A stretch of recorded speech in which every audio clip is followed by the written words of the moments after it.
Welcome back to the Longacres Finance channel. Today I want to find the best dividend aristocrat of the last decade. There are 65 dividend aristocrats today, but some of these current aristocrats were not part of this elite dividend stock list 10 years ago. Matter of fact, 20 of the current 65 dividend aristocrats were added to the list at some point during the last decade.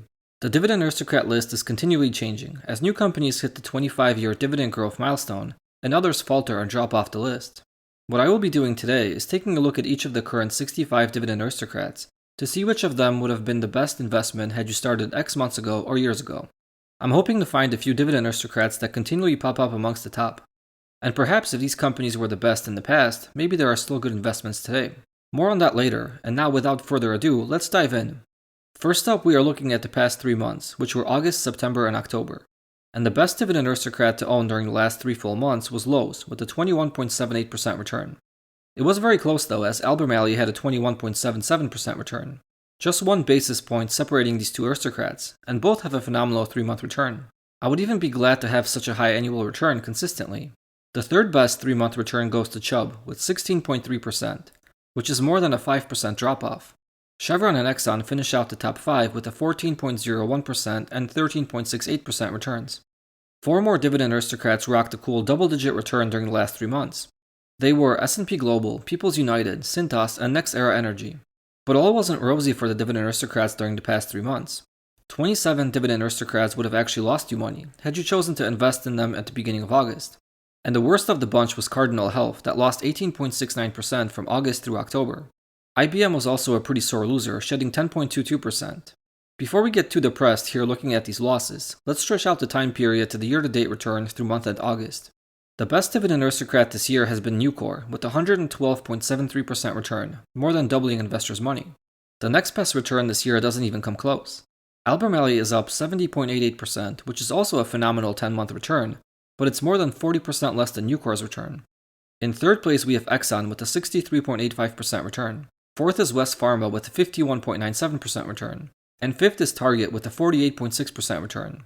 2021 will certainly go down as one of the best years of the last decade for many dividend aristocrats. 8 more dividend aristocrats have a 40% plus year-to-date return. 7 dividend aristocrats are up over 30%. 9 are up more than 20%.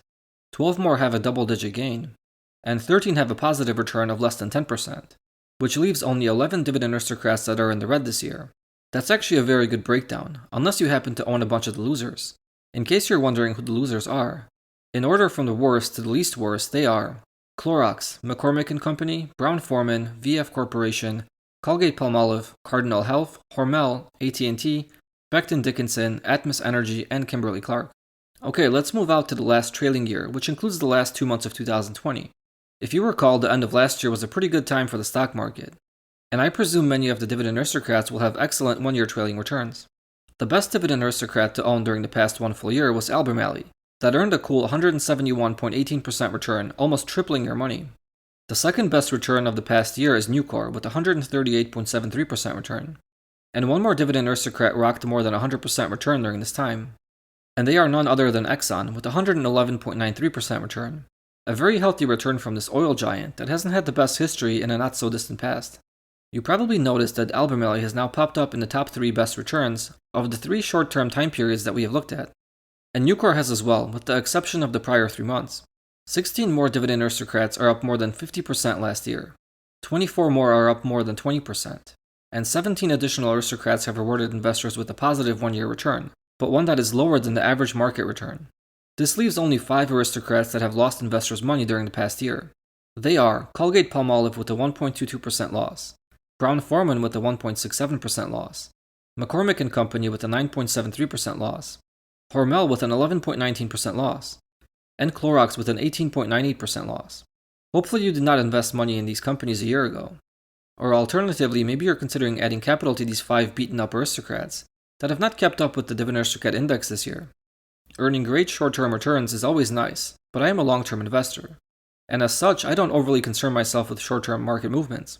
While it's nice to latch onto a stock as it runs up 100%, I'd much rather catch a stock that will offer strong double-digit growth during the next 3 years or 10 years. With that said, let's see what these 65 dividend aristocrats offered investors during the last 3 years. And these are annualized returns, which is the compounded annual return equivalent to owning each stock for the last 3 years. Before we take a look at the best performers, I have to disclose that Amcor does not have enough data to compute a 3-year annualized return. Therefore, the data is trimmed to the remaining 64 aristocrats. The best dividend aristocrat to own during the last 3 years was West Pharma, with a 60.04% 3-year annualized return. Wow, that is just a phenomenal growth rate over a 3-year period. West Pharma is more than 10% better than the next best dividend aristocrat. In second place, we have Target with a 49.37% 3-year annualized rate of return. Another amazing rate of return over a 3-year period. Come to think of it, I recall headlines that Amazon was going to put Target out of business about 3 years ago. Perhaps it may have been 4 years ago. But boy, that sure didn't happen. And what a run Target has had during the last 3 years. We need to take another 10% drop to find the next best dividend aristocrat. In third place, we have S&P Global with a 38.77% annualized rate of return. That narrowly edges out the fourth best dividend aristocrat, which was none other than Albemarle with a 38.25% annualized rate of return. Two very strong rates of return from these solid companies. Lowe's rounds out the top 5 with a pretty close 37.25% 3-year annualized return. I personally own Lowe's and West Pharma, and I have owned shares of Target that I purchased in 2017 but have since sold. Whenever I get asked about the worst trades I have made, I mainly talk about stocks I have sold too early, rather than the losers I have purchased in the past. While I still infrequently liquidate positions today, sometimes it bites me in the rear. So I really try to be a buy and hold investor as much as I can. 3 more aristocrats had 30% plus 3-year annualized rates of return. They were Sherwin-Williams, Cintas, and T. Rowe Price. 12 aristocrats had 20% plus rates of return. 23 aristocrats had double-digit rates of return that were below 20%.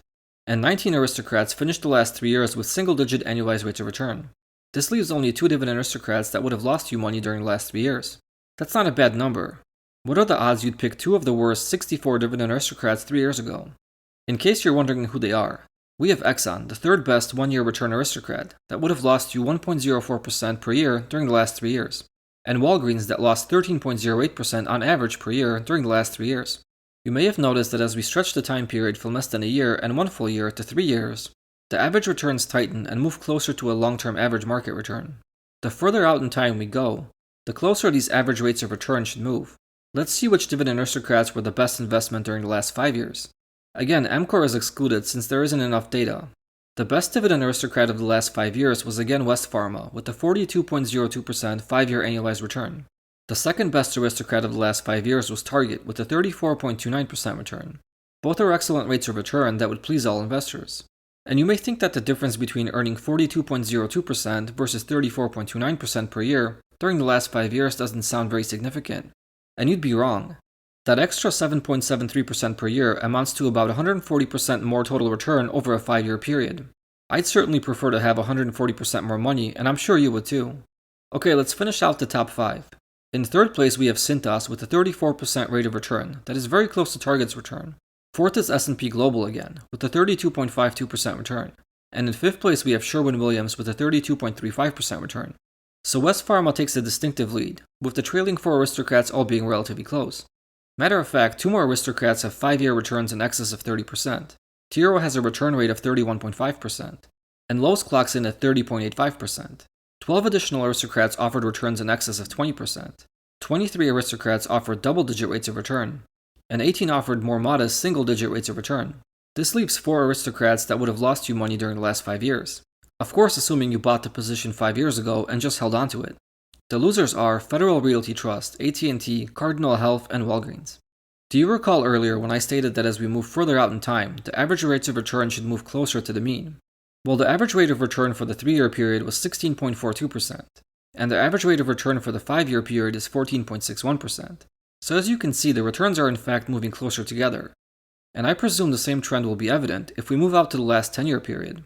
10 years is a long time to hold on to a stock. And if you have been invested in equities during the last 10 years, you likely enjoyed the above-average returns the market has offered. Let's see which of the current 64 dividend aristocrats was the best one to buy 10 years ago. Any guesses? If you guessed West Pharma, you would be correct. The stock has rewarded patient investors with a 38.37% 10-year annualized rate of return that most professional fund managers cannot even attain. For all of you math nerds out there, that's more than a 2,000% cumulative return, which means your original investment would multiply more than 20 times. And it would take less than $50,000 to turn you into a millionaire. The second best aristocrat to buy 10 years ago was Cintas, with a 30.9% annualized rate of return, another outstanding rate of return during a 10-year period. The third best aristocrat to buy 10 years ago was S&P Global, that had a 29.33% annualized rate of return. The fourth best was Sherwin-Williams with a 28.47% rate of return. And fifth best was Lowe's with a 27.58% rate of return. Four more dividend aristocrats finished the last 10 years with annualized rates of return higher than 20%. They are A.O. Smith, NextEra Energy, Target, and Illinois Toolworks. These were the absolute best dividend aristocrats to buy 10 years ago. They all would have grown your money at significantly faster rates than the market average, if we consider the S&P to be a good benchmark for the average market return.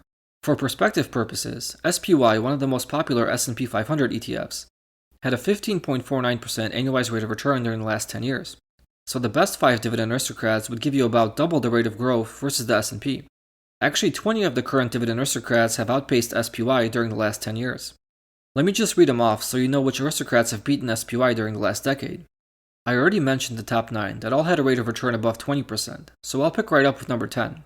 And that is Roper Technologies, followed by ADP, Abbott Labs, AbbVie, Albemarle, Cincinnati Financial, Dover, Tiro, Air Products and Chemicals, PPG Industries, and Ecolab. The remaining 44 dividend aristocrats did not beat the S&P, but 31 of them would have still given investors a double-digit rate of return, which is a pretty good return over a decade. Only one current dividend aristocrat would have lost you money had you bought it 10 years ago. Albeit the loss isn't significant, but nobody wants to take a loss on a 10-year investment. Inflation goes up every year, even more so this year, so technically speaking this modest loss looks worse if we view it from an inflationary perspective. So the absolute worst dividend aristocrat of the last decade is IBM, with a loss of 0.4% on an annualized rate.